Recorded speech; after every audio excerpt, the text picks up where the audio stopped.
காய்கறியிலேயே வழவழா குழகுழான்னு இருக்கிற இந்த வெண்டைக்காவும் யாருக்கும் பிடிக்காது. அதே மாதிரி தான் சிலரோட பேச்சும். எனக்கும் அந்த மாதிரி இருக்கிறவங்களும் பிடிக்காது. உங்களுக்கு எப்படின்னு நம்ம கமெண்ட் பாக்ஸில் ஷேர் பண்ணுங்கள். இப்போது இந்த மாதிரி ஒரு 1/2 கிலோ அளவுக்கு வெண்டைக்காய் நீல வாக்கில் ஸ்லைஸாக அந்த மாதிரி கட் பண்ணி எடுத்துக்கலாம். ரொம்ப மெலிசாக கட் பண்ணி எடுத்துக்கோங்க.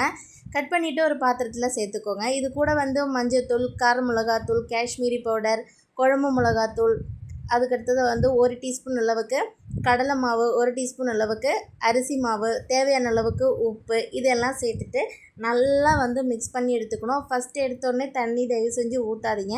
அப்படியே அது மாவு எல்லாமே அந்த வெண்டைக்காயில் பிடிக்காது. அப்படியே தண்ணியாக கீழே ஏற்கனவே வழுவழுப்பு இருக்கும், அந்த தண்ணியில் பிடிக்காது உங்களுக்கு. அது அப்படியே வெளியில் வந்துடும் மசாலா.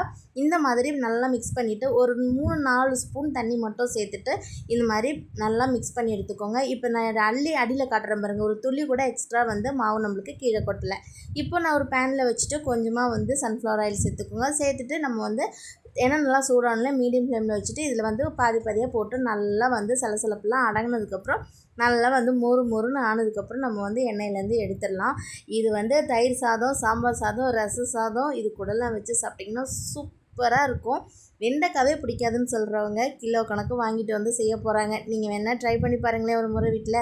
நான் இன்றைக்கி மோர் குழம்பு வச்சுருந்தேன். அதோட ரெசிப்பியும் நம்ம சேனலில் போட்டிருக்கோம், தேவைப்படுறவங்க செக் பண்ணி பாருங்கள்.